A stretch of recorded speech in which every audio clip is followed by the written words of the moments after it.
Sinabi ni Juan Ponce Henry, hindi ako ito sinabi niya lang ito, hindi sa akin galing ito, babasahin ko lang. Sabi niya, may mas malaking tanong, maaari bang amyendahan ng INC kasama ang lahat ng membro nito, ang konstitusyon o suspindihin ang alinman sa mga probisyon nito?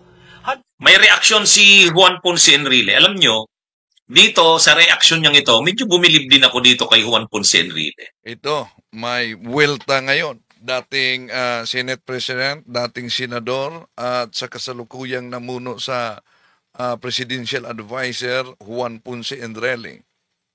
Sa Iglesia ni Criston tatag ni Felix Manalo. At sa noonang vlogger na nagtalakay dito mga kapatid, sabi niya na wala namang masama kung ang Iglesia ni Cristo ay tatawaging kulto daw. Bakit? Ano ang definition ng kulto batay sa binasa niya? Kaya di po yan masama. Kung di po yan masama ang pagtawag ng kulto, ang tanong, bakit ang iglesia mismo na si Cesar Sinita, mangangaral ng Iglesia ni Cristo, ay nagsabi kung ano talaga yung tinatawag na kulto? Linuloko lang po kayo. Alam po ninyo, ganyan po ang kulto. Sobrang paniniwala sa isang tao na kahit na hindi totoo, pinaniniwalaan. At nagpapakilalang evangelist. At si Kristo talaga ang pinangangaral niya. At ang ginagawa niya doon sa mga napapaniwala niya, linuloko niya, hinihingian din ng abuloy. Yun daw ang kulto. Pero sabi ng isang vlogger, di daw sa pagdepensa ng Iglesia ni Cristo, hindi masama ng Iglesia ni Cristo tatawaging kulto batay sa binasa niyang definition. Tatalakayin muna natin ito. Samahan niyo po. Kasi mamalingan, pag palaging inulit-ulit ay magmukha talaga ng katuhanan para sa ating mga kapatid na kulang ang kaalaman. Ang pagkadaya ay maranasan sa iba't ibang paraan. Pero napakasakit pag madaya tayo sa pananampalataya. Dahil nanganib pati ang ating kaluluwa. Viva Cristo Rey! Pro Dio et Ecclesia! Kumusta sa lahat ating mga suking taga-subaybay na sumusubaybay sa ating live streaming? Inanyayahan natin, huwag kalimutan na sa pagsuporta sa ating channel, pindutin ang like sa ating live at huwag din kalimutang mag-subscribe sa mga bago pa lang at pindutin ang bell button para updated kayo mag-comment at i-share ninyo. Okay. So, bago yung pagtalakay ni Attorney Ricky, pakinggan din natin itong isang vlogger na nagtalakay sa vuelta ni Juan Ponce Enrile sa Iglesia ni Cristo sa isinagawang rally para daw sa kapayapaan. Bago diyan, mga kapatid, welcome po sa lahat ng mga pumasok ngayon sa ating live streaming. No? Sir Rick, si the third PIS, si Christy Concepcion Chaplot, si Bro Romel Palma. Hello, Bro Romel. Huwag niyong kalimutan din mag-subscribe kay Bro Romel. Si Ginit Santos, si Margie Saligan, si Maritzo Eustaquio, Peter Paul. No? Welcome si Sir Siver.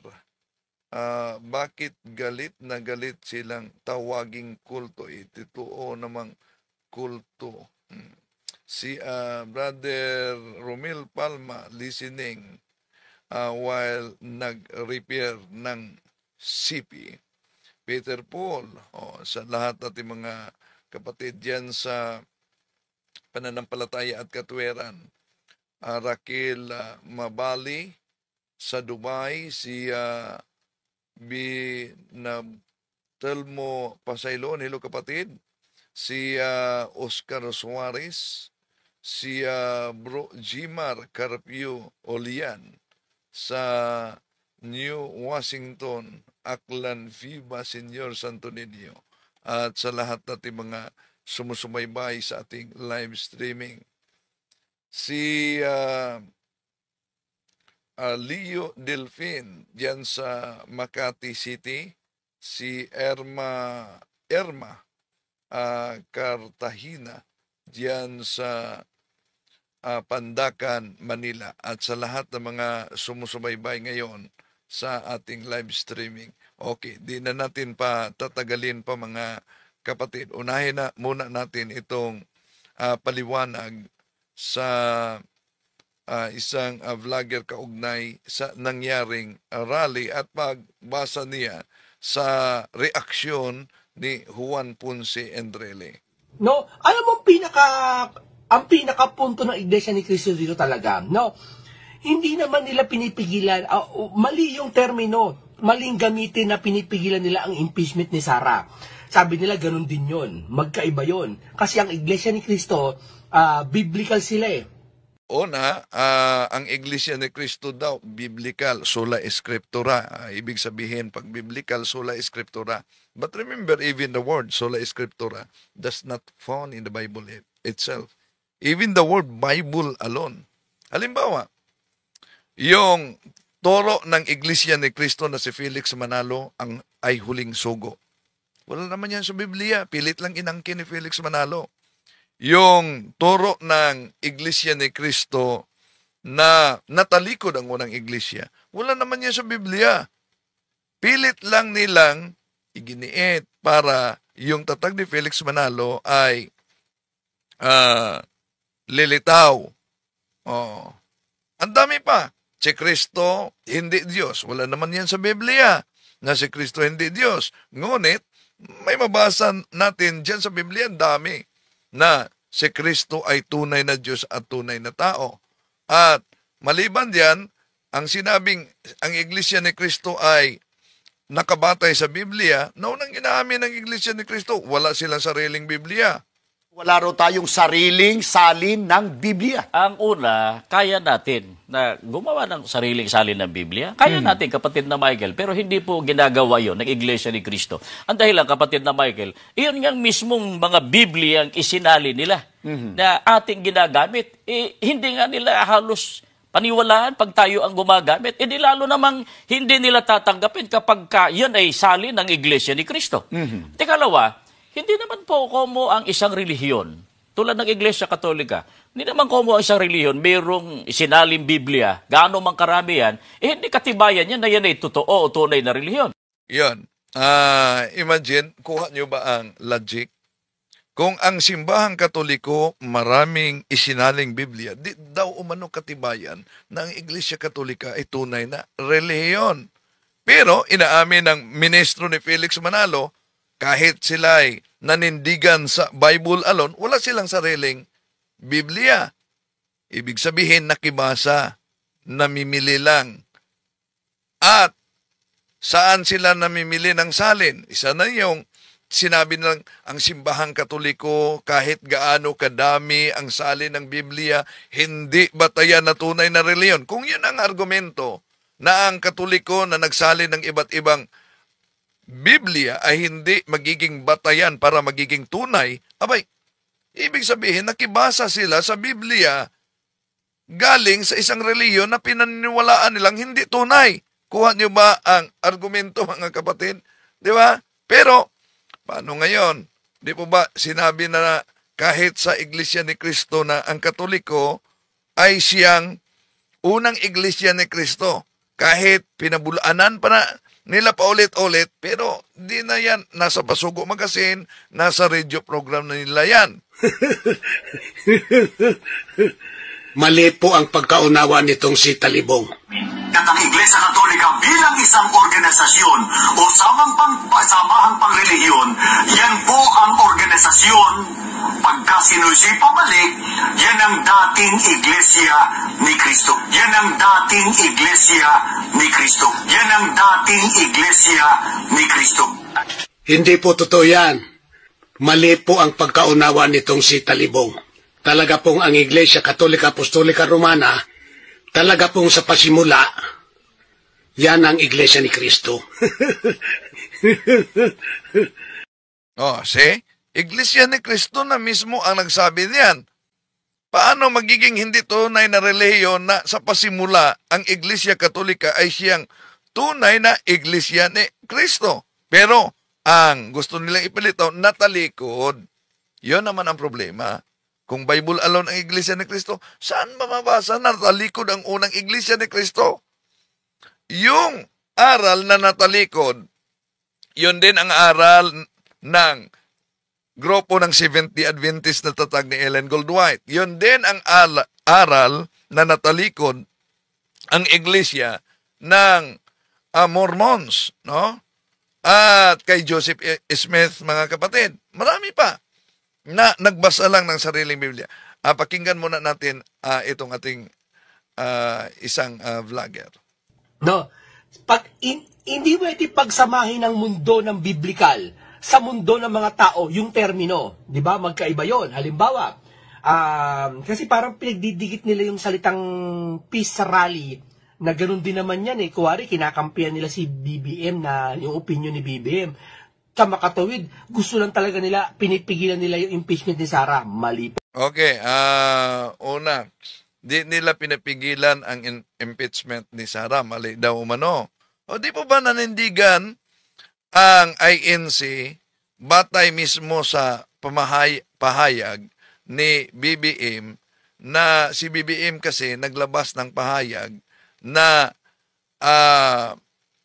di umano siya payag na may impeachment. Yon ang pinanindigan ng INC. Pero maliban dyan, mayroon pang ibang pahayag si PBBM. Iwan ko kung itong pahayag na ito ay sinusuportahan ba din ng INC. Naalala niyo yung nangyaring pagbabanta sa buhay ni PBBM at First Lady at sa House Speaker. Ito ang inilabas na pahayag, pero walang opisyal na pahayag ang Iglesia ni Cristo Tatag ni Felix Manalo kaugnay dito. Ang ganyang kriminal na pagtatangka ay hindi dapat pinapalampas. Yan ay aking papalagan. Sa darating na Huwebes, target i-transmit ng House Secretary General sa opisina ng House Speaker ang 3 impeachment complaint laban kay Vice President Sara Duterte. Ngayon, pinipili lang ba nila ay ang pahayag? Kung peace rally, ay sino naman ang hindi sang-ayon sa peace rally, di po ba? Pero, napansin nyo ba yung banat ni Congressman Marcolita na isang kaanib sa Iglesia ni Cristo? Anong banat niya? Binanata niya. Pati na ang mga kasama nitong nasa Quadcom. Di po ba yung banat niya, sa palagay ninyo, maglikha ba yon ng kapayapaan? Ang tanong, plano ba yon talaga ng Iglesia ni Cristo na babanatan ni Marcolita ang Quadcom at may mga tanong pa siya sa administrasyon? Di ba? Kaya nga, may katanungan sa spokesperson ng INC kay Edwin Sabala, paano niyo masasabi na para sa kapayapaan ang naturang rally kung ang pagtitipon ninyo ay nag-udyok sa mga politiko na huwag i-endorse yung tinatawag na impeachment complaint laban sa vice-presidente? Basta sabi nila, yon ang pahayag, sinusuportahan nila ang pahayag ng Pangulong Bongbong Marcos. How about yung isang pahayag na pinakita na natin? Tuloy muna natin, mga kapatid. Mali po yun. Sa Biblia kasi, sa isang content, okay, sa Biblia, ano ang content sa Biblia? Sa isang salita, malaki na ang pinagkaiba nun. Ganun nasanay ang Iglesia ni Cristo pagdating sa pagsasalita. Nasanay na ang Iglesia ni Cristo sa Biblia. Tandaan natin, ang opisyal na aral ng Iglesia ni Cristo kaugnay sa Biblia daw, una, natalikod ang unang Iglesia ni Cristo.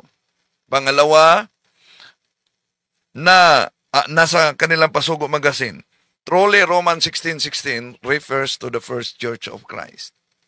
Truly Romans 16:16 refers to the first church of Christ.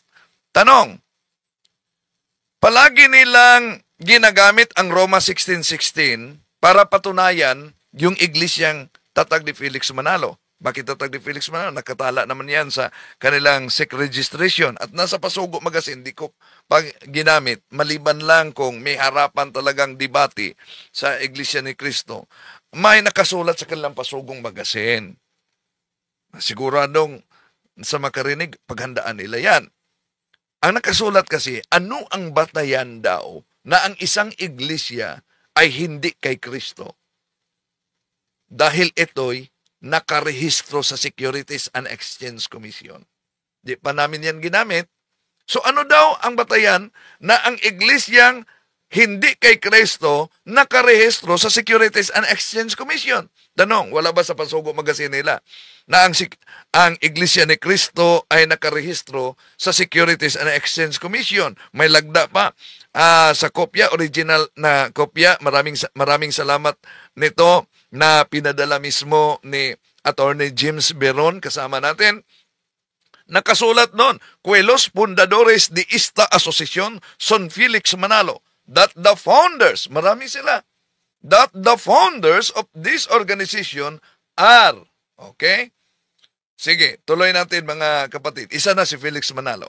May lagda ni Atanasio Morte. Termino sila, no?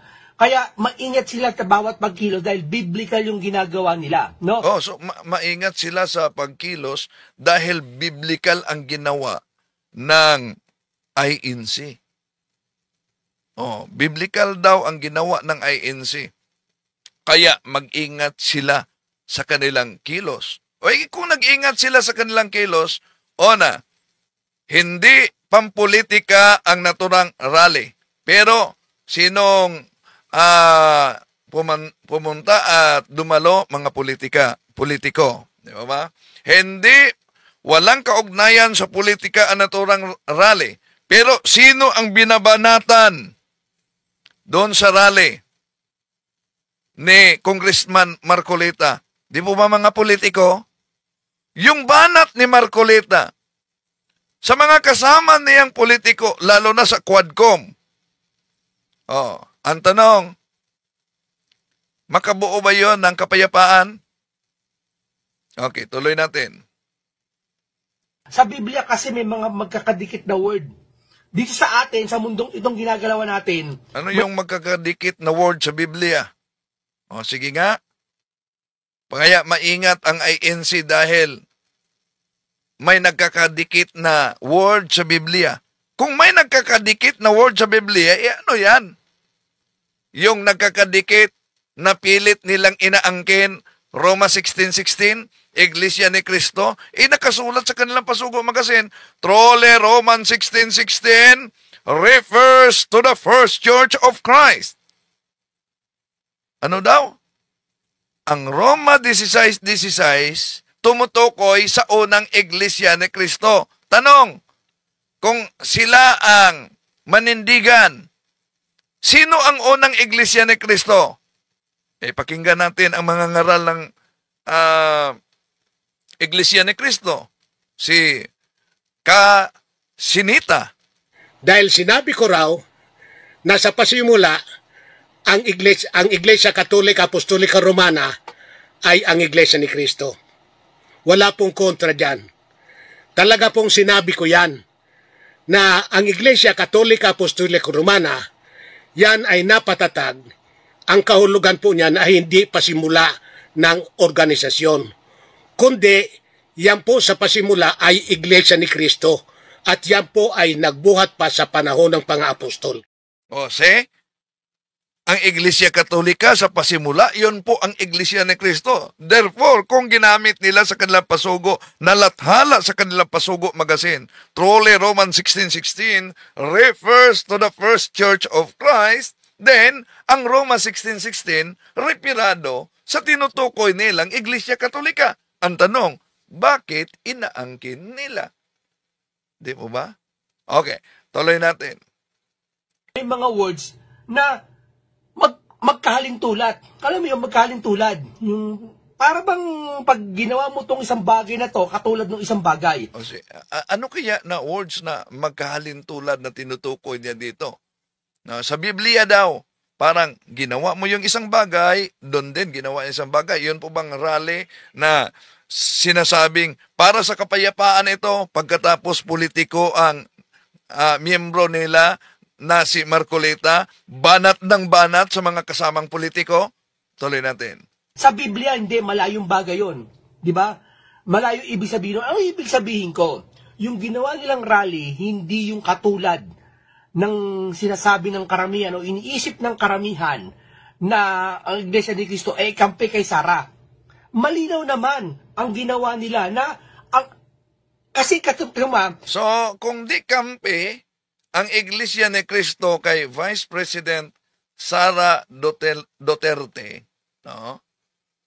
Nabasa ko dito kay Arthur Martizano Talibong, inggitiro ka, kala ko ba sa Diyos kayo, puro ka naman paninira. Yun talaga ang mga nasa siktang tatag ng tao pag sinagot yung mga matagal ng banat sa INC, no?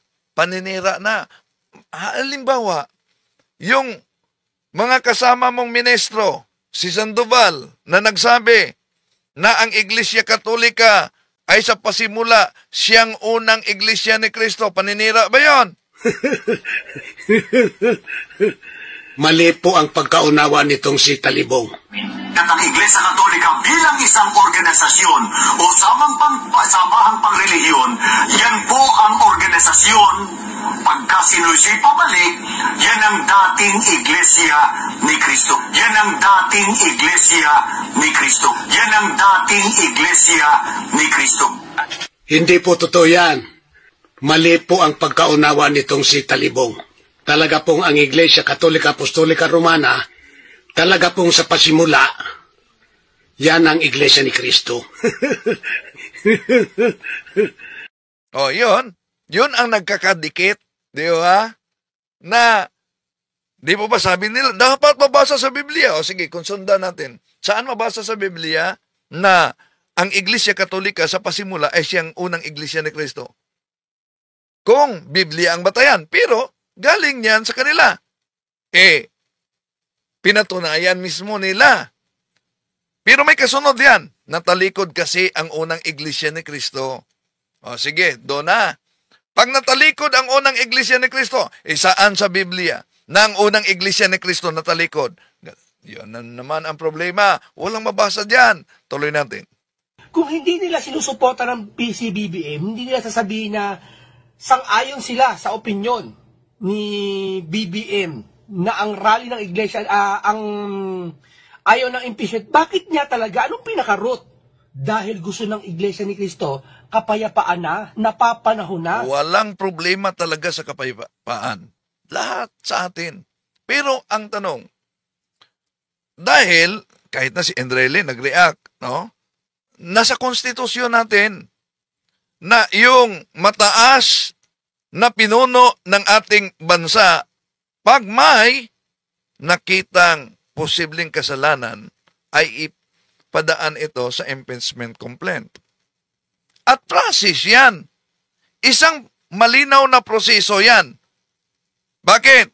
Dahil yung mga grupo, 4, no, na reklamo na, at yung 3 daw, ayon sa Secretary General, ay i-consolidate yun. 4 na reklamo.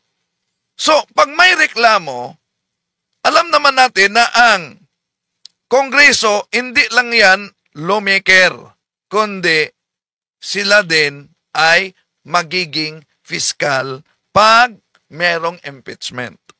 Pero i-review pa yan sa legal department nila. Kung meron bang probable cause, yung mga reklamo na yan.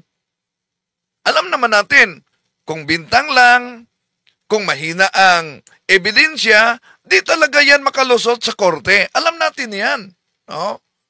Kung walang batayan, bintang lang o chismis, di talaga yan makalusot sa korte dahil walang batayan, walang probable cause. Now, sa preliminary investigation nila, pag may ma-establish na probable cause, ano mangyari? Yun na. Ang susunod, sumiti na ito doon sa, meron pa, kailangan pa ng article of impeachment. And then, magbuo ng grupo ng prosecutors, na siya ang oosig batay sa mga ebidensya. At ang Senado naman ang magiging korte, hukuman. Yun ang proseso. Okay, tuloy natin. Di ba? Kasi nung araw, nung araw sa panahon ng nakalipas na administrasyon, pilay na ang bansa. Ngayon, mas napipilay pa. Kaya napapanaw naapektuhan na siyempre ang taong bayan. Okay, alam natin, pilay ang ating bansa. Alam natin yan. At isa sa mga resulta sa pagkapilay ng ating bansa, alam natin yan, korupsyon. Ang tanong, kung ang korupsyon ang isa sa mga resulta na pilay na ang ating bansa, dapat bang managot yung inaakusahan na may ginagawang korupsyon? Okay, tuloy natin. Siyempre, ang Iglesia ni Cristo, isa sa mga nakatira sa taong bayan yan. Naapektuhan na rin, may karapatan sila. No? Ngayon, nagpasalamat ang iba't ibang leader. Si Sara nga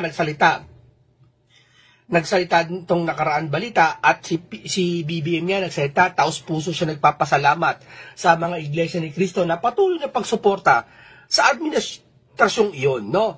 Ngayon, sa kabila nga niya ng ating naririnig tungkol sa Iglesia, talagang makikita mo talaga dito, maraming kumilos na administrasyon o maraming kumilos na organisasyon pero hindi inusig tulad ng pag-uusig sa Iglesia ni Cristo. Napaisip tuloy ako talaga, di ba? Talagang tunay.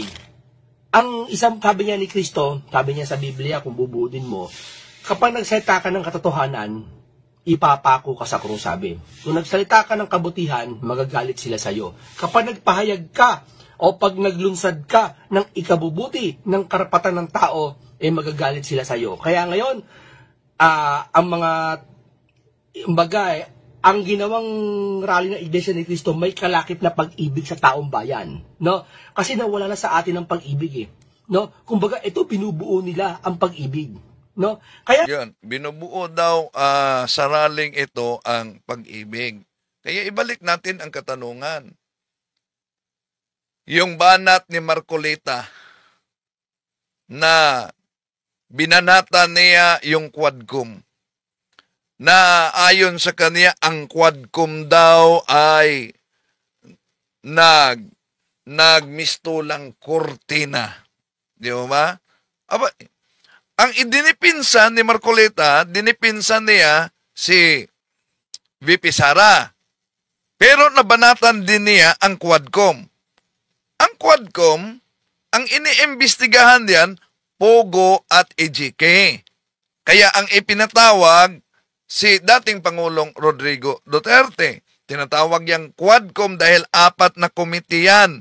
No? Yung komite na nag-imbestiga, ang Committee on Human Rights, Committee on Dangerous Drug, Committee on Public Accountability.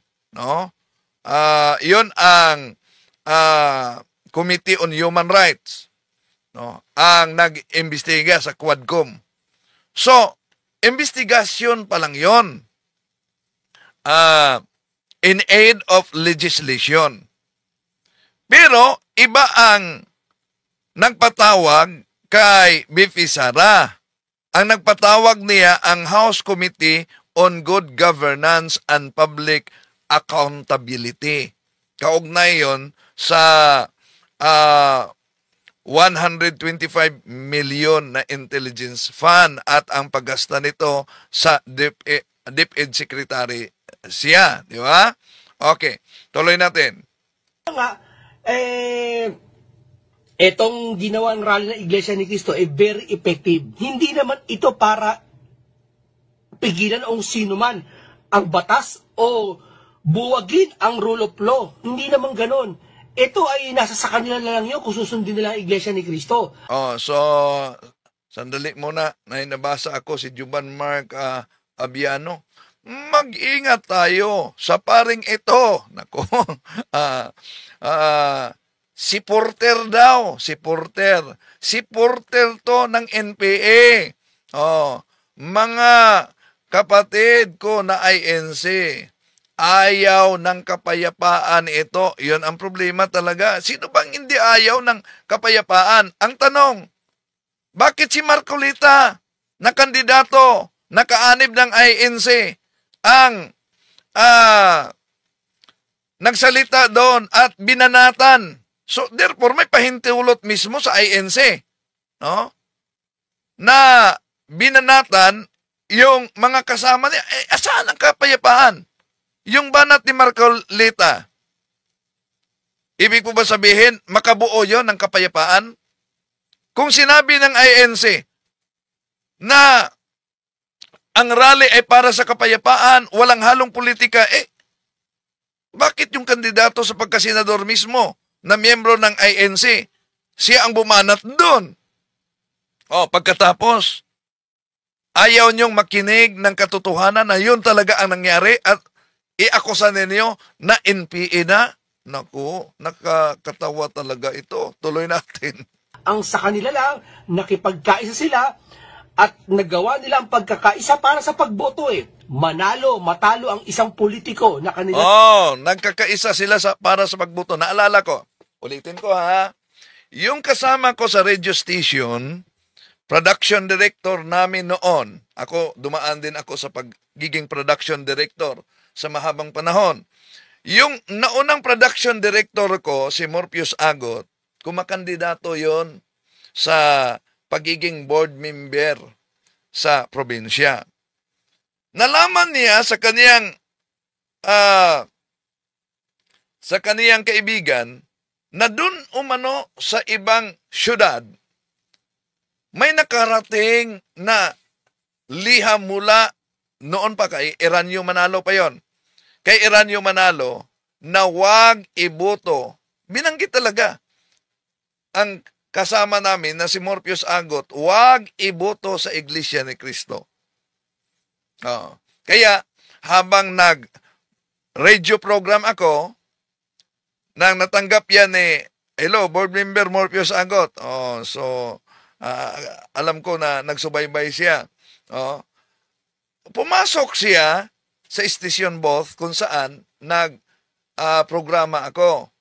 At sabi niya, sandali muna, insert muna ako, Windel. No? Sabi niya, may information ito daw na liham mula kay Eranio Manalo na nagsabi doon sa kabila na umabot umano, wag akong isali at wag akong ibuto sa mga iglesia ni Cristo. Kaya, sabi ni Morpheus, ako mismo mananawagan ako sa mga iglesia ni Cristo na wag kayong buboto sa akin dahil alam ko na hindi kayo maniniwala na si Cristo ay Diyos. Di ko makalimutan yan, panawagan ni board member Morpheus Agot, huwag niyo akong iboto. Mamalasin lang ako sa inyo dahil hindi kayo maniniwala na si Kristo Diyos. Tapos ng eleksyon. Ang resulta, number 1 sa pagiging board members Morpheus Agot. So, balik na naman siya sa program. Yon, nang iinis, nang aasar talaga. Okay, tuloy natin. Binoto o pinagkaisahan, wala na silang doon, Labas na sila doon. Hindi na sila para kumampi sa natalo o kumampi sa nanalo. No, labas na sila doon. Kumbaga, nagawa nila yung utos o yung pagkakaisa. Nabasa ko sa kanilang pandoktrina, nabasa ko din sa Pasugo na layunin na magkaisa sila. Una, suportahan yung moral at yung kandidato na nasa moralidad at karapat-dapat talaga. Pero ito lang, nagtaka ako, bakit ba si Joseph Estrada noon, na alam naman nila, no, iba't ibang karelasyon, sinusuportahan din. Tuloy natin. Ngayon, ganito ang rally. Nagawa nila yung pagkakaisa. Siyempre, hindi naman nila hawak ang sitwasyon kung papanig ba yung mga taong kongresista o mga presidente, papanig ba yung sa kanila, di ba? Basta nagawa nila ang kaisahan na ipakita sa taong bayan at ipinagtanggol ang taong bayan. Hindi naman nangyayari, wala naman nangyayari para ipagtanggol ang taong bayan. Kaso nga naapektuhan na yung taong bayan dahil sa pag-aaway ng dalawang leader o dalawang grupo ng isa sa mga politika. So, ano ang gusto dito sa INC? Una, siguro gusto nila di talaga maisampa yung impeachment complaint laban kay Vice President Sara Duterte. Ang tanong, kung wala talagang mabisa na ebidensya, di naman talaga itong masampa. Diba? Pero kung may mabisang ebidensya, abay, yun ang dapat katatakutan.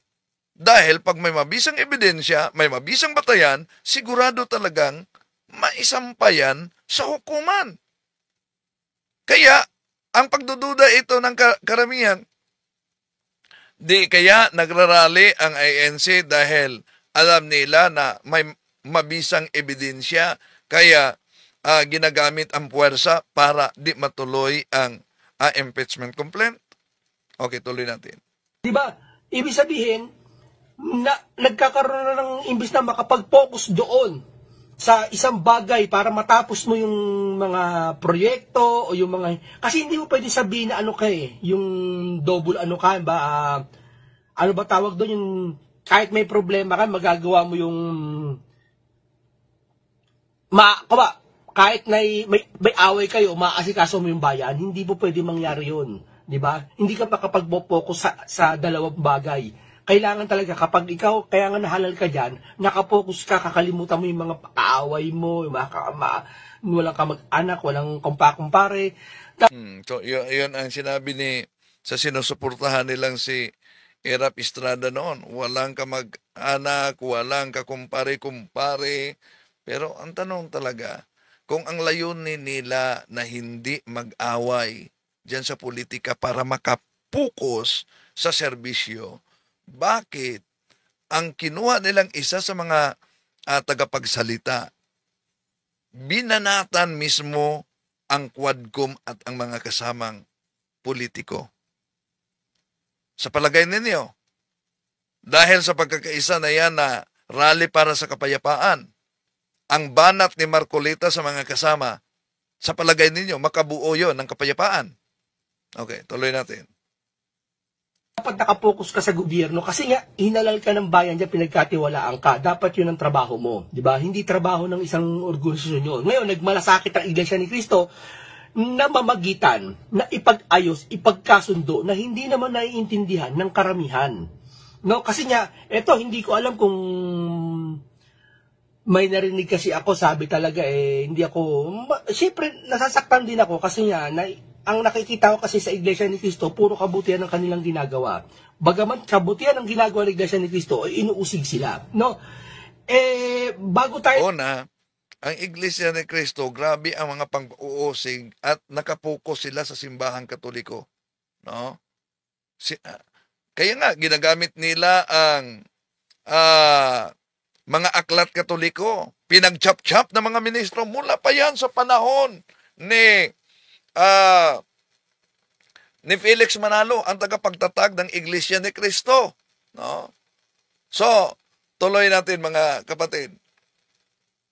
Tumuloy sa sinabi ng, may narinig ako at nag-post. Ito, official to kasi may blue check eh.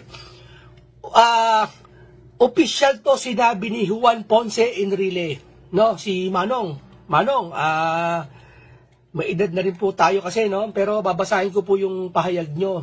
Well, kahit may edad, pero may credibility pa rin si Juan Ponce Enrile para maglabas ng kaniyang opinion kaugnay sa naturang rally.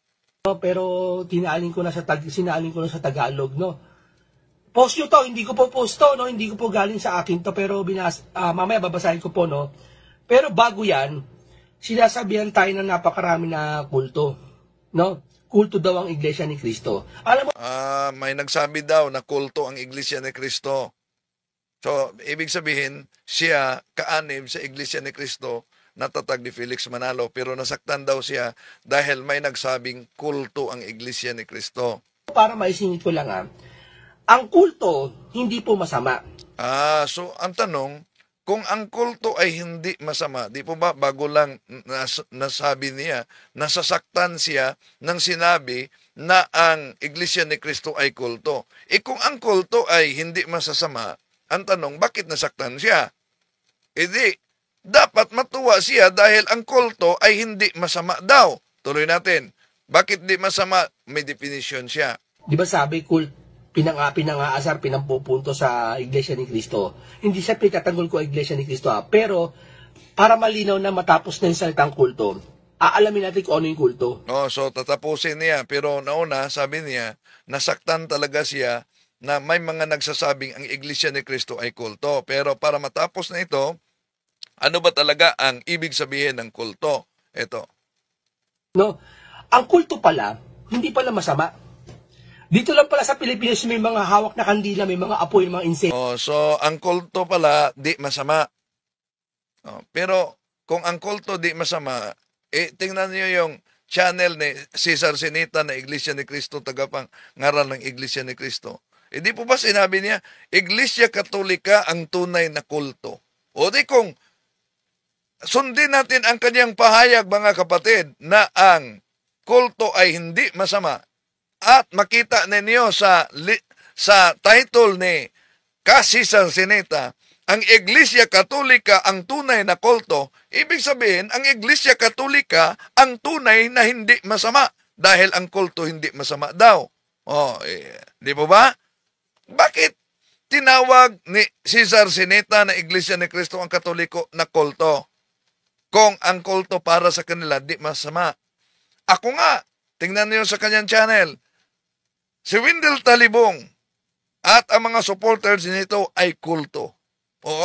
Pinangalanan din niya ako ng kulto. Title niya yan. Pero pakinggan natin muna ang kanyang definition. Dahil meron din akong definition dito sa Webster's Dictionary. Pero mas mabuti na si Cesar Sinita mismo ang magbigay ng definition kaugnay sa salitang kulto. Tuloy natin. So, nagkukulto. Di ba? Yung pala yung bansag doon. Pero ang kulto pala hindi masama. Ito, ang salitang kulto ay may iba't ibang kahulugan. Depende sa konteksto. Narito ang ilang mga posibleng kahulugan. Number 1, kahulugan sa relihiyon. Tingnan mo yung kulto Kulto, isang grupo o sekta na may sariling pananampalataya o doktrina na kadalasan tinuturing na hindi pangkaraniwan o hindi sumusunod sa mga tradisyonal na pananampalataya. Ipagpalagay na natin. Di ba? Ito pala ang isang kulto o may sariling pananampalataya. O sige, inaasar ang kulto Iglesia ni Cristo. Pero mabuti pala ang kulto, ibig sabihin. Hindi pala... Mabuti ang kulto. No, ibig sabihin. Kaya, ibalik natin ang tanong, kung si Cesar Sinita na Iglesia ni Cristo nagsabi, ang Katoliko ang tunay na kulto. Kung mabuti ang kulto, ibig sabihin, nang inaatake ni Cesar Sinita ang simbahang Katoliko na tunay daw na kulto, lilitaw na ang Katoliko'y hindi masama. Pero ano ba ang definition sa mga ngaral na si Sinita kaugnay sa kulto? Ito definition niya, Linuloko lang po kayo. Alam po ninyo, ganyan po ang kulto. sobrang paniniwala sa isang tao na kahit na hindi totoo, pinaniniwalaan. At nagpapakilalang evangelist. At si Kristo talaga ang pinangangaral niya. At ang ginagawa niya doon sa mga napapaniwala niya, linuloko niya, hinihingian din ng abuloy. At yung mga ari-arian, katulad na lima, may sariling lupa, yung miyembro niya, ilinilipat sa pangalan niya. Yun, definition yan ni Kasisar Sinita ng Iglesia ni Cristo kung ano ang kulto. Pero, Iglesia ni Cristo ba ito? Di daw masama ang kulto. Ulitin natin. Masama. Sabi, may tradisyonal na pananampalataya at naiiba. Siyempre, pag ikaw may pananampalataya, hindi ka naman katulad ng iba eh. Kaya nga, may isa kang... Pero iba ang definisyon ni Cesar Sinita. Ang kulto ay manluloko. Balik natin ha. Ito ang definisyon ni Cesar Sinita. Linuloko lang po kayo. Alam po ninyo, ganyan po ang kulto. Sobrang paniniwala sa isang tao na kahit na hindi totoo, pinaniniwalaan. At nagpapakilalang evangelist. At si Kristo talaga ang pinangangaral niya. At ang ginagawa niya doon sa mga napapaniwala niya, linuloko niya, hinihingian din ng abuloy. At yung mga ari-arian, katulad na lima, may sariling lupa, yung miyembro niya, ilinilipat sa pangalan niya. Yun ang paliwanag ni Cesar Sinita ng Iglesia ni Cristo kaugnay sa kulto. Di ba? Nagkaiba ba ng paliwanag dito ang miyembro ng Iglesia ni Cristo kung ano talaga ang kulto? Okay. Ibig ba sabihin kung ang kulto para sa binasa at tinitindigan ay okay pala, so okay nga ba ang turo dito ni Cesar Sinita, Kasisar Sinita ng Iglesia ni Cristo? Okay, tuloy natin. Yun. At hindi ka na ang tunay kasing pananampalataya sa Biblia, hindi naniniwala sa tradisyonal. Halimbawa, so ang tunay na paniniwala sa Biblia, hindi naniniwala sa tradisyonal. Ang tanong, wala bang tradisyon talaga ang Iglesia ni Cristo? Biblia lang ba talaga? Baka sabihin, wala naman tradisyon ang Iglesia ni Cristo. Sige nga. Diba tuwing birthday ni Felix Manalo, nagdiwang kayo? Sa Biblia ba yan o sa tradisyon ninyo? Nasa Biblia ba yan? Sa kay Eduardo Manalo, kahit nasa araw ng kamatayan ni Eranio Manalo o Felix Manalo, ipinagdiwang ninyo. Nasa Biblia ba yan o sa tradisyon ninyo yan? Tradisyon ninyo yan. Tuwing magsagawa ng di po ba meron silang Santa Cena. Kung sinasabi nilang dapat sa Biblia lang. Nasa Biblia ba ang salitang Santa Cena? Di ba nakasuot sila ng Amerikana na kulay puti? Nasa Biblia ba na pag maggawa ng Santa Cena, dapat makasuot ng Amerikanang kulay puti? Nasa Biblia ba yan? Wala yan. Yun ang tinatawag na tradisyon. At may tradisyon sa Biblia na dapat tanggapin. 2 Thessalonians chapter 2 verse 15. Hindi lang ang sulat, kundi tradisyon din. Magwalis ang gabi. Tapos yan, may mga bawal din yung maligo pag may patay. Pamenhayan yan. Hindi yan. Kadalasan, may mga Katolikong gumagawa yan, pero iyon ang inulit-ulit natin. Hindi yan pwede sa simbahang Katoliko dahil yun ay superstitious beliefs. At superstitious beliefs, ayon sa Catechism of the Catholic Church, numero 2130, superstition is a total departure of the worship that we give to the true God. So, yung mga pamanhiin yan, bawal yan. Ganyan. Bawal magkupit ng kuko pag gabi. O bawal yan. Kahit sa simbahan katoliko, bawal yan. Mga pamanhiin yan na hindi alam ng iba. Kahit mga kaanib ng simbahan katoliko, may mga gumagawa yan, pero bawal talaga yan. No? Hindi yan apostolic tradition. Mga pamanhiin yan na dapat i-correct. Nakasalubong pusang itim. Huwag kang tutuloy. Yun yung mga traditional o yung mga hindi lang traditional, yung mga nakagawian o kaya Ayan na mga tinatawag na pamanhiin na di dapat paniwalaan, no? Dahil bawal na bawal talaga yan. No, pero hindi ibig sabihin dahil ipinagbabawal yung pamanhiin, lahat na lang pati na apostolic tradition ay bawal. mga superstitious, yung mga pamahiin. Oh, yan, superstitious beliefs. Nasa Catechism of the Catholic Church yan, 2130. Superstition is a total departure of the worship that we give to the true God. Oh, so iyon ang ipinagbabawal. Di ba marami pa yan, yung mga dapat tuwing ganito, magaganto ka. Sa tuwing bagong taon, maglalagay ka ng prutas. Oh, so nabasa natin yung New Year, tradisyon niya ng mga pagano noon. Pero ang tanong, di pa ba ang Iglesia ni Cristo nagdiwang din ng New Year? Nagdiwang ng New Year. Oh, bawal ang pampaswerte. No, 'yon ang turo ng simbahan Katoliko. At hindi ibig sabihin dahil may mga gumagawa ng ganyan, kahit mga kaanib ng simbahan Katoliko, tama na ang kanilang ginagawa. Kaya nga, patuloy ang ating pangangaral kung ano ang tama. Dahil sa Hosea chapter 4 verse 6, my people are destroyed for lack of knowledge. Isang uri ng traditional yan. No? Pag ikaw naniniwala dyan, ang Diyos ay mapalibuguin. Subalit ang nasa Catechism of the Catholic Church at maliban sa Exodo Kapitulo 20, versikulo 3 hanggang 5, tama talaga. No, ipinagbabawal yan.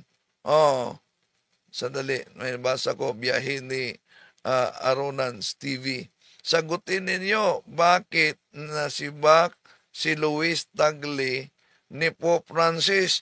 Kayo naman, nagsagawa talaga kayo ng, nagkakalat talaga kayo ng fake news. Sinibak daw. So, kaya, huwag kayong magkakalat ng fake news dahil Juan 8:44, ang ama ng kasinungalingan ay demonyo. isang tunay na pananampalataya na galing sa Biblia at tulad ng ginagawa ng mga iglesia ni Kristo, Tunay na pananampalataya galing sa Biblia ang ginawa ng Iglesia ni Kristo. Sige nga, tunay na pananampalataya galing sa Biblia nang sinabi ng Iglesia ni Kristo na ano daw? Mali po ang pagkaunawa nitong si Talibong. At ang Iglesia Katolika bilang isang organisasyon o samahang pangrelihiyon, yan po ang organisasyon. Pagka sinusipa balik, yan ang dating Iglesia ni Kristo. Yan ang dating Iglesia ni Kristo. Yan ang dating Iglesia ni Kristo. Hindi po totoo yan. Mali po ang pagkaunawa nitong si Talibong.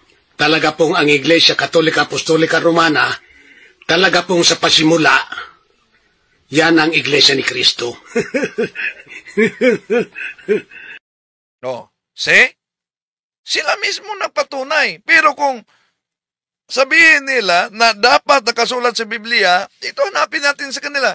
Saan mabasa sa Biblia na ang Iglesia Katolika, although pumapabor yan sa atin, pero kung gusto na letra por letra, saan mabasa sa Biblia na ang Iglesia Katolika sa pasimula ay siyang Iglesia ni Kristo? Saan? Diba? Pero pahayag nila yan. Pahayag nila yan. At kung sinasabi nilang galing sa Biblia ang kanilang aral, ministro nga ng INC, inaamin na wala silang sariling Biblia. Wala raw tayong sariling salin ng Biblia. Ang una, kaya natin na gumawa ng sariling salin ng Biblia. Kaya natin, kapatid na Michael, pero hindi po ginagawa yon ng Iglesia ni Cristo. Ang dahilan, kapatid na Michael, iyon nga mismong mga Biblia ang isinali nila na ating ginagamit. Hindi nga nila halos paniwalaan pag tayo ang gumagamit. Di lalo namang hindi nila tatanggapin kapag yan ay salin ng Iglesia ni Cristo. Tikalawa, hindi naman po komo ang isang relihiyon. Tulad ng Iglesia Katolika, hindi naman komo ang isang relihiyon, mayroong sinaling Biblia, gaano mang karami yan, hindi katibayan yan na yan ay totoo o tunay na relihiyon. So, kuha niyo ba ang logic na ang Katoliko na nagsalin ng Biblia hindi batayan na ang simbahang Katoliko ay totoo na? Di kung hindi totoo ang simbahang Katoliko na nagsalin ng Biblia, pagkatapos ang salin ng simbahang Katoliko ginamit nila sa pangangaral, ibig sabihin, ang kanilang ginamit sa pangangaral na Biblia galing sa simbahang Katoliko na pinaniniwalaan nila na hindi totoo. Kaya, mga kapatid, di naman layunin natin na saktan ang damdamin ng ating mga kapatid sa ibayong pananampalataya. No? Pero mahal namin kayo. At alam natin na ang pagkadaya pwedeng maranasan sa iba't ibang paraan. Napakasakit po pag madaya tayo sa pananampalataya, nanganganib pati ang ating kaluluwa. So maraming salamat po sa inyong pagsubaybay. Sorry sa mga nasaktan ang damdamin sa ating pagtalakay kaugnay dito. Ituloy natin mamaya yung pahayag na ni Enrile. No? Dito lamang, natagalan tayo sa kanyang komento kaugnay sa Iglesia ni Cristo. So, di po layunin natin nasaktan ang damdamin nila. Pero siguradong ang daming nasaktan. So, pagpasensyahan nyo na lang. At sana tiisin ninyo.